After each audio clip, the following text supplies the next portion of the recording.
10 సంవత్సరాల పాటు అద్భుతమైనటువంటి దగదగలాడే తెలంగాణ తయారు చేసి అందరూ బిత్తరపోయే విధంగా ఆశ్చర్యపడే విధంగా బ్రహ్మాండమైన తెలంగాణ నిర్మాణం చేసుకున్నాం. ఆ విధంగా 25 సంవత్సరాల సుదీర్ఘ చరిత్రను ఈరోజు ఈ వరంగల్ గడ్డ మీద మనం జరుపుకుంటా ఉన్నాం. రజతోత్సవ సందర్భంలో జరుపుకుంటా ఉన్నాం. చాలామంది చాలా రకాల ప్రయత్నాలు చేసినారు. ఇక్కడ కూడా ఇప్పుడు కూడా బ్రహ్మాండమైనటువంటి ప్రయత్నాలు చేస్తూ ఉన్నారు. నేను ఒక్కటే మాట చెప్తా ఉన్నా, ఈ గడ్డకు ప్రత్యేకత ఉంది.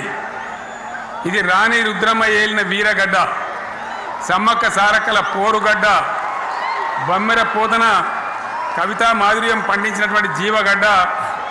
ఈ వరంగల్ నేలకు నేను వందనం చేస్తూ ఉన్నాను. మన అమరవీరులకు శిరస్సు వంచి నివాళులు అర్పిస్తూ ఉన్నాను. 1969లో మూగబోయిన తెలంగాణ నినాదానికి తిరిగి జీవం పోసింది ఈ గులాబీ జెండా అని మీ అందరికీ నేను మనవి చేస్తూ ఉన్నాను. ప్రజలు పరిపాలన అప్పగిస్తే విధ్వంసమైన తెలంగాణను వికాసం పథంలో నడిపించింది ఈ తెలంగాణ. దానికి కూడా ఈనాటి కరెక్ట్గా 25 ఏళ్ళు నిండుతూ ఉన్నాయి. ఆనాడు కొండా లక్ష్మణ్ బాపూజీ గారు ఆశ్రయం ఇస్తే ఏప్రిల్ 27, 2001న జలదృశ్యంలో టీఆర్ఎస్ ఆవిర్భావం తెలంగాణ చరిత్రనే మలుపు తిప్పిన ఒక మహోజ్వల ఘట్టం. పదవుల కోసమో, కులం కోసమో, మతం కోసమో, వ్యక్తుల కోసమో పుట్టలేదు ఈ గులాబీ జెండా. ఇది తెలంగాణ రాష్ట్ర సాధన కోసం పుట్టింది. పదవీ త్యాగాలతోనే మన తెలంగాణ ప్రస్థానం ప్రారంభమయ్యింది. అది ఫలించి మన స్వంత రాష్ట్ర కళ కూడా నెరవేరిందని నేను మనవి చేస్తూ ఉన్నా. ఆనాటికి అలుముకున్నటువంటి చీకట్లను పారదోలడానికి, ప్రజల్లో విశ్వాసం కల్పించడానికి, ఆత్మవిశ్వాసాన్ని పెంపొందించడానికి నేను ఒక మాట చెప్పిన ఆ రోజు మీ అందరికీ కూడా గుర్తుండాలి. ఉద్యమం నుంచి వెనక్కి మరలితే, ఉద్యమ జెండాను దించితే నన్ను రాళ్లతో కొట్టి చంపండి అని చెప్పి నేను ఉద్యమాన్ని ప్రారంభించిన విషయం మీ అందరికీ కూడా తెలుసు.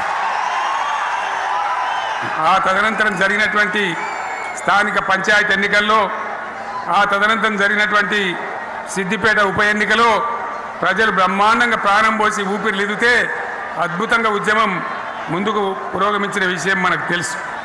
60 ఏళ్ల సమైక్య పాలనలో తెలంగాణది ఎంత గోస, ఎంత దుఃఖం, ఎంత వేదన, ఎంత హింస, ఎంత అణిచివేత చూసినామో మనందరికీ కూడా బాగా తెలుసు. గోదావరి కృష్ణనీళ్ళు దక్కకుండా తరలిపోతే తల్లి సనుబాలకు నోచని పిల్లల్లాగా తెలంగాణ బిడ్డలు రోధించారు. కరువుల కాటకాలకు గురయ్యారు. అర్ధరాత్రి కరెంట్లు పెట్టబోయి పాములు గుట్టి, తేలు గుట్టి చాలా భయంకరంగా అనాథల్లాగా చనిపోయినారు. ఆ రకంగా జరుగుతూ ఉంటే ఇక్కడ ఉన్నటువంటి ఆనాడు కాంగ్రెస్లో, టీడీపీలో ఉన్నటువంటి నాయకులు పదవుల కోసం పెదవులు మూసిండ్రు తప్ప ఏనాడు నోరు తీసి కొట్టాడలేదు. గులాబీ జెండా ఎగిరేదాకా కనీసం తెలంగాణ సోయిని కూడా ప్రదర్శించలేకపోయినారు.